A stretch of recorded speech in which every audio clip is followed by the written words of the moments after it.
Hello everyone. Today's talk is titled Catalysts of Great Angelic Imagery. Cataclysms of Great Angelic Imagery.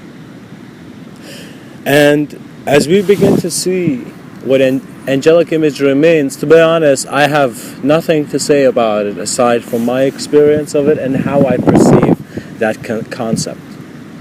And so I would like to talk about it because I think the imagery is here for a reason. I mean, not a lot of people are looking at it. They're just throwing it away. But I look at it and I see a symbol there, and I see an ability of man, which it's as if his vision was being guided.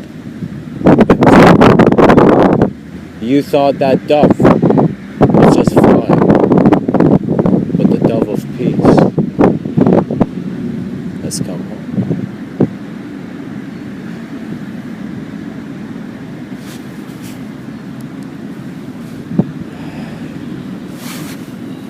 Begin to see that angelic imagery is your understanding of the most profoundest intermediary you have between you and your source.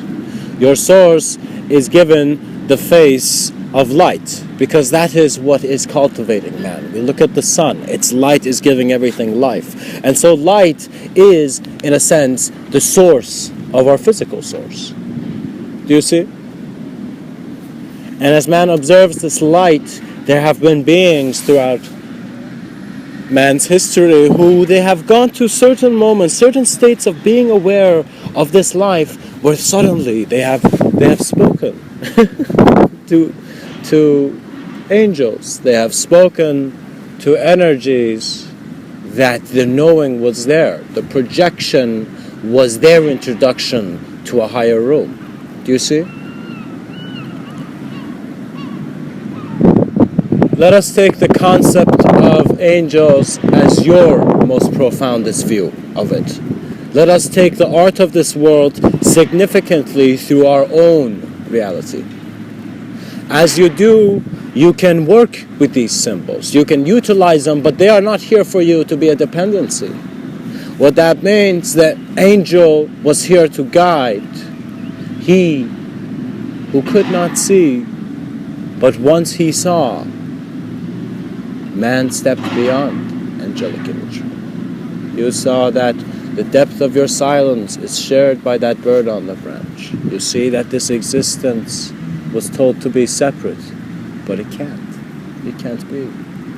Because existence is happening now. The state of being is free.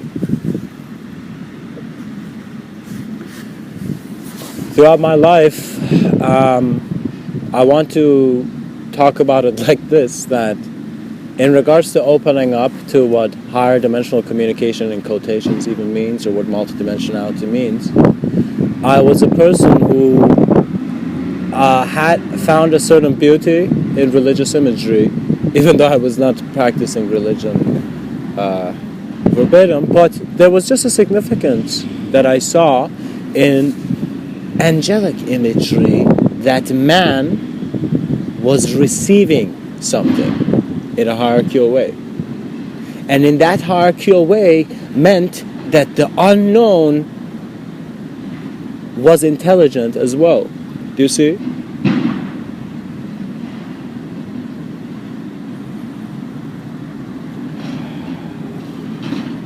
And it is how man approaches his world that suggests the amount of manifest form and imagery he requires. So I went at a point without being so existentially aware, like I was aware of, existentially aware in some ways, but it wasn't consciously recognized by my, let's say, personality sense of self, let's say. So, the only thing that was consciously recognized, that in angelic imagery, it was as if when I would see that, I would know there would be an allowance in that reality that is present simultaneously. Do you see?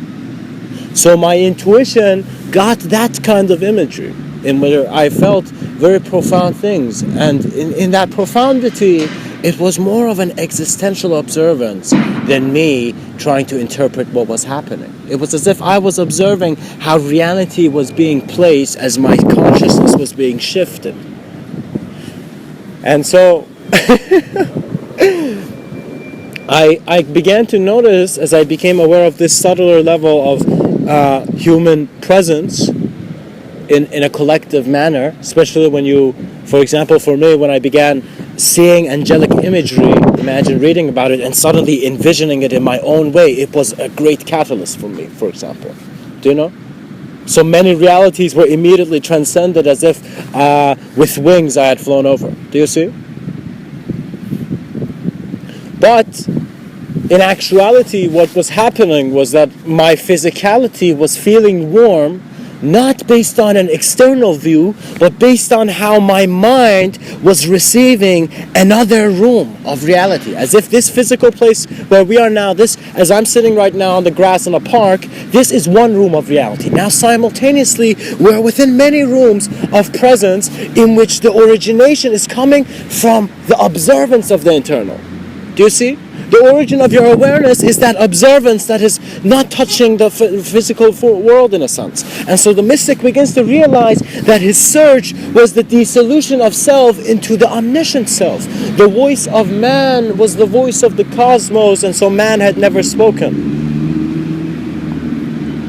Whether it was to create illusions of love, or whether it was to create illusions of hate, or whether it was to just throw it all away and to see that the novel moment is where your faith is kept. Novelty appreciates you. Novelty is your greatest companion. And so discover yourself in your states of being, and your consciousness will begin to shift. You will see that life is more than interpretation. And interpretation is never wrong when it's directly experienced.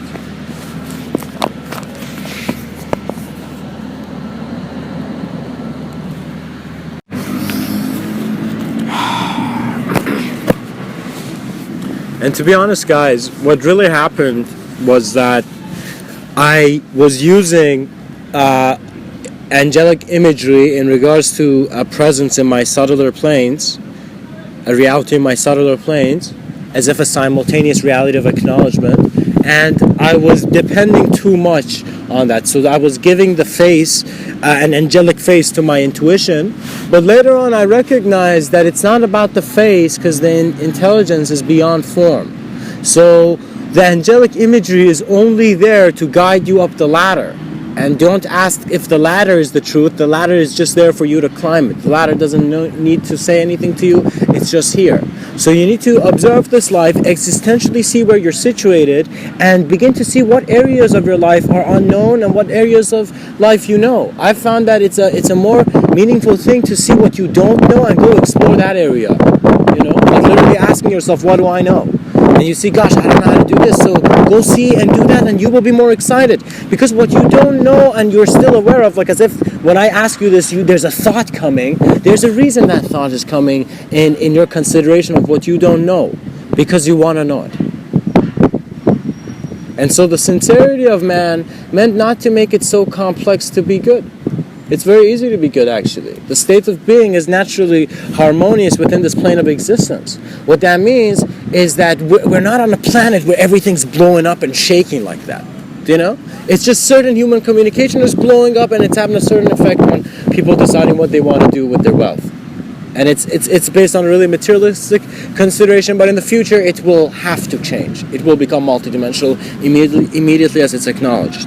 So, in a sense, what I'm trying to say is that let angelic imagery and any profound, beautiful imagery, wherever you find, whether it's in poetry, sacred hymns, or anywhere, any text, sometimes certain Tibetan masters seem to, like in their lineage, write books. Those books seem to be very interesting, you know. The Upanishads. Check out the stuff and kind of see that self-exploration needs to be done through clarity. So before you get excited about what to do next, get rid of any idea and simply look around clearly in a very selfless manner, in a just very simple manner, as if like a bird chilling on a branch, and simply see life and then see what comes. And then you will see the profundity in your breathing. It's as if the reason many yogis and mystics and meditators have said pay attention to breathing, especially in yoga, is because when you pay attention to breathing, you see that it is an aspect of your multidimensionality. What that means is when you pay attention to your breathing, the idea of you cannot stay the same. So what that means is regardless of whatever egotistical thing it is, the minute you become aware of breathing, it's gone. It's as if you're becoming aware of an existential process. You thought you had to work for the rest of your life, but your heart was naturally doing its thing. You must not try to make reality too much of a juicy experience, because then you won't be going with the actual experience. And so this is what we're finding, and we're also finding it in how human beings are going into relationships with one another. What that means is people are judging people before they meet them. And so this is why looks have mattered so much. And it's ridiculous because looks can never communicate the inner aspects of the being. Only the being's communication in its complete comfort can. What that means is the greatest talk in my mind is one where it is done in the silence of nature. And so you're just there with whoever you're talking to, friends or family, and you simply just begin to see the intensity of reality is mainly suggested from the environment, and it's not you. Your sense of guilt and the punishment you're going to get from that guilt is based on how the environment changes. So the change of the environment is creating fear for an idea feels it might be erased. And so this is where you begin to see it is not about the idea. It is not about the ideal. It is not about the idol. It is about the awareness to what is here, and having this focus dissolve your reality, just like the change on a camera's lens when you change the focus. Allow the simplicity in your life to teach you about complexity. What that means is when I don't know anything, I'm like, I don't know anything about it, but when I go experience it at least once, when I go try it once, I will get an understanding of what it is at least. I might not be very proficient at first, but I'll get some data of what kind of reality it is. Then I may choose how much effort to put into it. To be honest, inspiration should be part of the atmosphere. Nobody should need to say it. Do you know? It should be in just how you are thriving and your life intelligence is being allowed to be, rather than constantly thinking it's chained to a doing process, a doing cycle, a doing routine. Where, oh gosh, you wake up, you gotta do this, you gotta do this, you gotta do this, you gotta do this. Oh God, is the world gonna end like me just doing things? Well, no, it comes to the point where you're choosing how you want to be aware of how you're being aware to things. You begin to see if you want to acknowledge that human being just like how you would acknowledge a rock you would kick, or you want to acknowledge that human being as one of the most profoundest cosmic designs to learn from. Do you see the difference? The difference is in where reality is being projected and where you're accepting it. So what that means is the greatest teaching was the mirror. And for a world which is constantly lost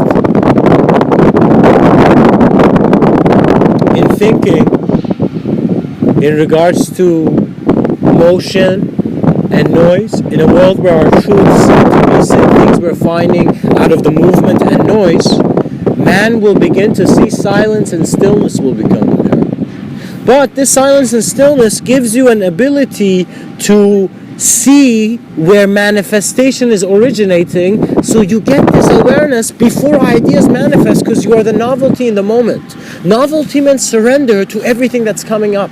Do you know? So next moment is surrendering to the next moment.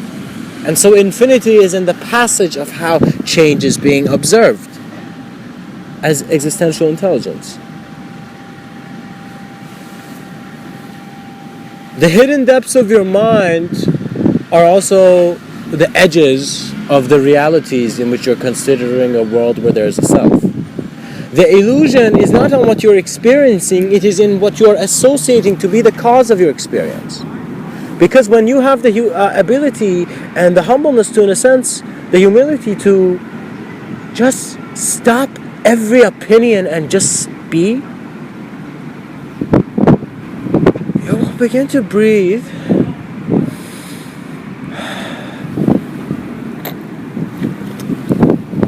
in a way where it's like you have always breathed.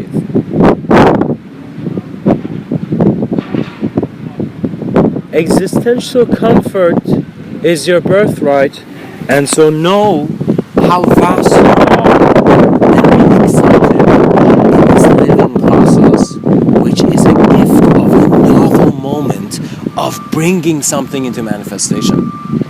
Gosh, there should be more renaissances happening. And so this is why perhaps angelic imagery can be a catalyst in showing how man can, in a sense, move beyond what he sees. Because the intermediary is there to guide it.